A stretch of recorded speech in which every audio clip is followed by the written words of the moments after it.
ത്രിയേകത്വത്തിൻ്റെ അതിപരിശുദ്ധ നാമം വാഴ്ത്തപ്പെടുമാറാകട്ടെ.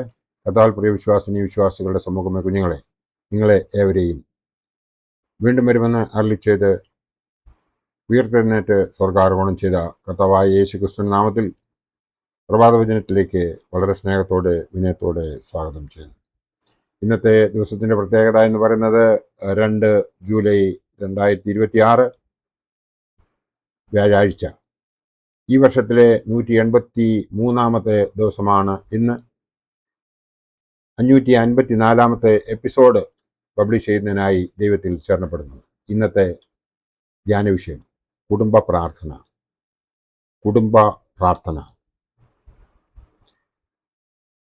കർത്താവിൽ അനുഗ്രഹിക്കപ്പെട്ട ദൈവജനമേ, ഇന്ന് അല്പസമയം ചിന്തിക്കുവാനായിട്ട് ഞാൻ എടുത്തിരിക്കുന്ന വിഷയം കുടുംബ പ്രാർത്ഥന എന്നതാണ്.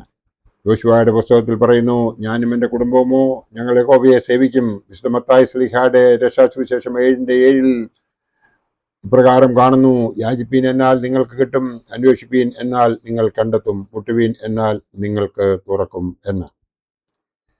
എന്താണ് കുടുംബ പ്രാർത്ഥന? കുടുംബ പ്രാർത്ഥന എന്നതിന് കുടുംബം എന്നും പ്രാർത്ഥന എന്നും 2 വാക്കുകൾ ആണുള്ളത്. കൂടുമ്പോൾ ഇമ്പമുള്ളതാണ് കുടുംബം. മാതാപിതാക്കളും കുഞ്ഞുങ്ങളും അടങ്ങുന്നതാണ് കുടുംബം. മനുഷ്യനും ദൈവവുമായുള്ള സംസർഗത്തിന്റെ പ്രാർത്ഥന എന്നും പറയുന്നു.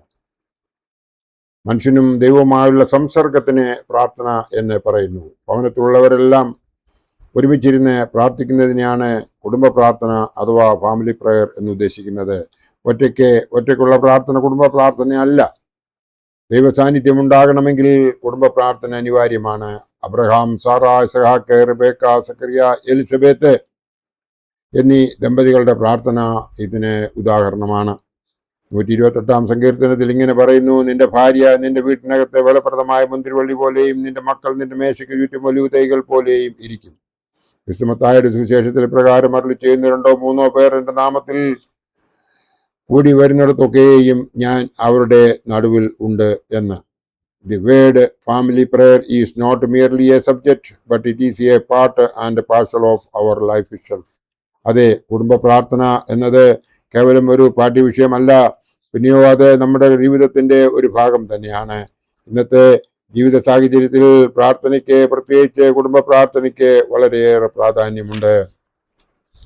വിശ്വാസം, പ്രത്യാശ, സ്നേഹം, ഉപവാസം, ധ്യാനം ഇവയെല്ലാം കുടുംബ പ്രാർത്ഥനയ്ക്കായി ബന്ധപ്പെട്ടിരിക്കുന്നു എന്ന് നമുക്ക് ഏവർക്കും അറിയാം.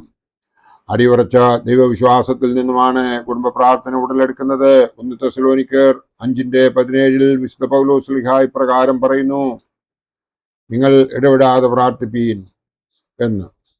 ഇന്ന് നമ്മുടെ ഭവനങ്ങളിൽ കുടുംബ പ്രാർത്ഥന ആയിക്കൊണ്ടിരിക്കുന്നു. നമ്മുടെ സഭ അനുശാസിക്കുന്നത് ദിവസം 7 പ്രാവശ്യം പ്രാർത്ഥിക്കണമെന്നാണ്.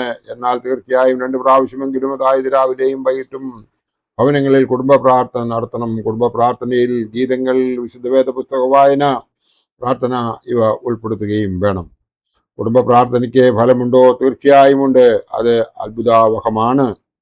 ദൈവവചനം നമ്മെ ഓർമ്മിപ്പിക്കുന്നു, നിങ്ങൾക്ക് കടുകുമണിയോളം വിശ്വാസമുണ്ടെങ്കിൽ ഈ മലയോട് ഇവിടെ നിന്നും അങ്ങോട്ട് നീങ്ങുക എന്ന് പറഞ്ഞാൽ അത് നീങ്ങുന്നു. മാർത്തയുടെയും മറിയുടെയും അനുതാപത്തോടു കൂടിയുള്ള പ്രാർത്ഥനയാൽ മരിച്ച ലാസറിനെ യേശു ക്രിസ്തു ഉയർപ്പിച്ചു. വിശ്വാസത്തോടെയുള്ള പ്രാർത്ഥനയാൽ രോഗികൾ സൗഖ്യം പ്രാപിക്കുന്നു. എന്നാൽ ആൾ ദൈവങ്ങളെയും അത്ഭുതങ്ങൾ കാട്ടുന്നു എന്ന് അവകാശപ്പെടുന്നവരെയും നാം സൂക്ഷിക്കേണ്ടതുണ്ട്. പ്രാർത്ഥിക്കുമ്പോൾ കപടഭക്തിക്കാരെ പോലെ ആകരുത്, നിങ്ങൾ ജാതികളെ പോലെ ജൽപ്പനം ചെയ്യുകയും അരുത് എന്ന് വിശുദ്ധ മത്തായി ശ്ലീഹായുടെ രക്ഷാസുവിശേഷം 6:7 കാണുന്നു. ഒരു പരീശനും ചുങ്കക്കാരനും പ്രാർത്ഥിപ്പാൻ ദേവാലയത്തിൽ പോയ ഉപമ നമുക്ക് ഏവർക്കും അറിയാവുന്നതാണല്ലോ. വിശുദ്ധ യോഹന്നാന്റെ സുവിശേഷം 9:31 ഇപ്രകാരം പറയുന്നു, പാപികളുടെ പ്രാർത്ഥന ദൈവം കേൾക്കുന്നില്ല എന്നും ദൈവഭക്തനായി ഇരുന്ന് അവന്റെ ഇഷ്ടം ചെയ്യുന്നവന്റെ പ്രാർത്ഥന കേൾക്കുന്നുവെന്നും നാം അറിയുന്നു. യഹോവ യോബിനെ പറ്റി പറയുന്നത് ഇങ്ങനെയാണ്, ഇവനെ പോലെ നിഷ്കളങ്കനും നേരുള്ളവനും ദൈവഭക്തനും ദോഷം വിട്ടകന്നവനും ഭൂമിയിൽ ആരും ഇല്ലല്ലോ. നമ്മുടെ കർത്താവായ യേശു ക്രിസ്തു പിതാവാം ദൈവത്തോട് നിരന്തരം പ്രാർത്ഥിച്ചതായി നാം കാണുന്നു.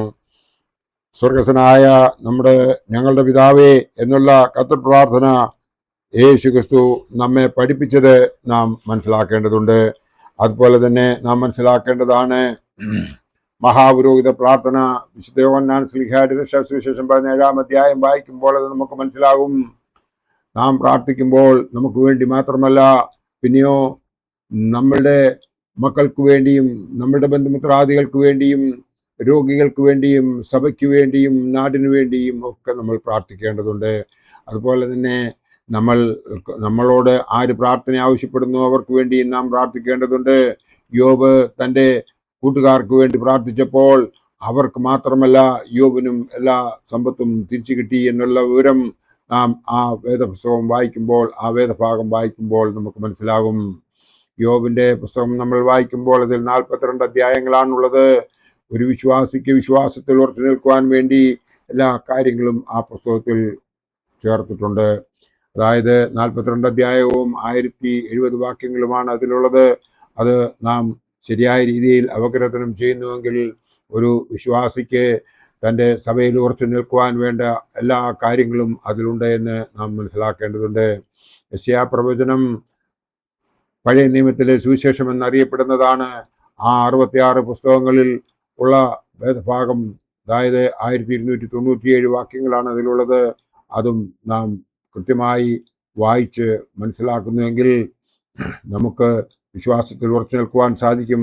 അങ്ങനെയുള്ളവർക്ക് ഒരിക്കലും 2 നേരമെങ്കിലും പ്രാർത്ഥിക്കാതിരിക്കുവാൻ സാധിക്കില്ല എന്ന് മാത്രമേ അവസരത്തിൽ ഓർപ്പിച്ചുകൊണ്ട് എൻ്റെ വാക്കുകൾ ഇവിടെ ഉപസംഹരിക്കട്ടെ.